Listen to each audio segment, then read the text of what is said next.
اعوذ باللہ من الشیطان اللعین الرجیم بسم اللہ الرحمن الرحیم وبہ نستعین وہو خیر ناصر ومعین۔ سلسلہ دروس معارف امام حسین علیہ السلام میں یہ آج 5واں درس ہے۔ آج کے درس میں انقلاب کربلا کے اعتقادی پیغامات کا تذکرہ ہے جو کہ امام حسین علیہ السلام نے ہمیں میدان کربلا میں دیے۔ نمبر 1، توحیدی عقیدہ و عمل کہ انسان جو کام بھی کرے اپنے رب حقیقی خدا وحدہ لا شریک کے لیے انجام دے۔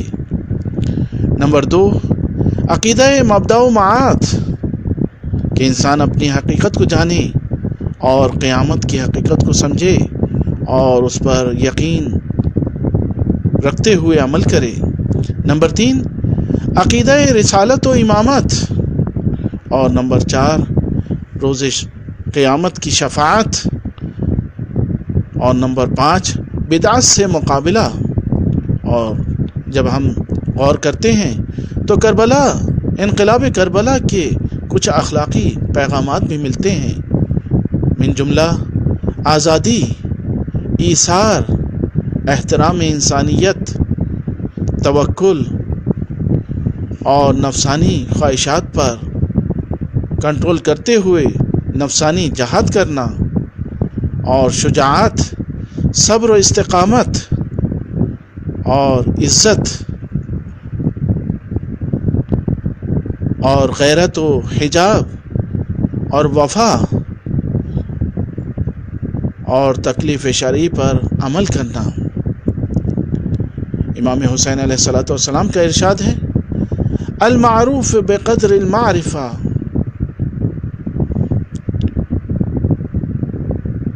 یہ حضرت نے اس سائل کے جواب میں فرمایا جب کہ آنے والے نے امام حسین علیہ السلام سے کچھ سوال کیا کہ مجھے کچھ عطا کریں، تو حضرت نے فرمایا کہ تمہاری معرفت کے لحاظ سے تمہیں عطا ہوگا، لہٰذا آپ نے اس سے چند سوال کیے۔ نمبر 1، پہلا سوال یہ کیا کہ یہ بتاؤ بہترین عمل کیا ہے؟ تو آنے والے نے جواب دیا، اللہ پر ایمان رکھنا۔ دوسرا امام سوال کرتے ہیں، یہ بتاؤ کس چیز میں ہلاکت سے نجات ہے؟ آنے والے نے جواب دیا، اللہ پر اطمینان رکھنے میں ہلاکت سے نجات ہے۔ امام حسین علیہ السلام نے تیسرا سوال کیا آنے والے سے کہ انسان کی زینت کس چیز میں ہے؟ آنے والے نے جواب دیا، اس عمل میں جو حلم کے ساتھ ہو، اس کے بعد وہ ثروت جس میں جوان مردی اور انصاف ہو، اس کے بعد وہ فقر جس پر صبر ہو۔ امام نے چوتھا سوال کیا کہ اگر یہ سب نہ ہو تو آنے والے نے جواب دیا، تو پھر اسے مر جانا چاہیے۔ یہ جوابات سن کر امام حسین علیہ السلام کو نے اس شخص کو 1000 دینار عطا کیے اور اپنی وہ انگوٹھی دی جس کا نگینہ 200 دینار کا تھا۔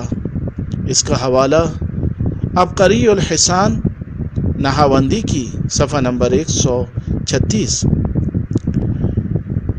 ایک اور مقام پر امام حسین علیہ السلام ارشاد فرماتے ہیں، بکاء العیون و خشیت القلوب من رحمت اللہ۔ حوالہ کتاب جامع الاخبار صفحہ نمبر 98۔ یعنی آپ نے ارشاد فرمایا، آنکھوں کا گریہ اور قلب کا خاضع ہونا رحمت الہی میں سے ہے۔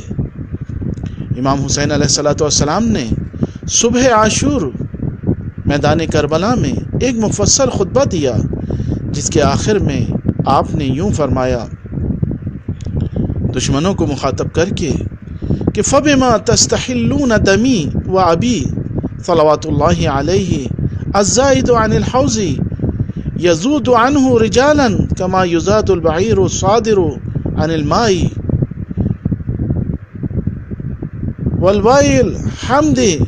ولواء الحمد في يد أبي یوم القیامہ، حوالہ کتاب لحوف سید ابن طاؤس، صفحہ نمبر 87۔ یعنی کیوں تم لوگ میرے خون کو حلال جانتے ہو، جبکہ قیامت کے دن حوض کوثر سے سیراب کرنا اور دور کرنا میرے بابا علی مرتضیٰ کے ہاتھ میں ہوگا۔ اس دن لوائے حمد میرے بابا علی مرتضیٰ کے ہاتھ میں ہوگا۔ مگر افسوس کہ دشمنوں نے یہ سب کچھ جانتے ہوئے بھی نواسۂ رسول فرزند بطول کو 3 دن کا بھوکا پیاسا رکھ کر کربلا کی تپتی زمین پر شہید کر ڈالا۔ وآخر دعوانا ان الحمد للہ رب العالمین۔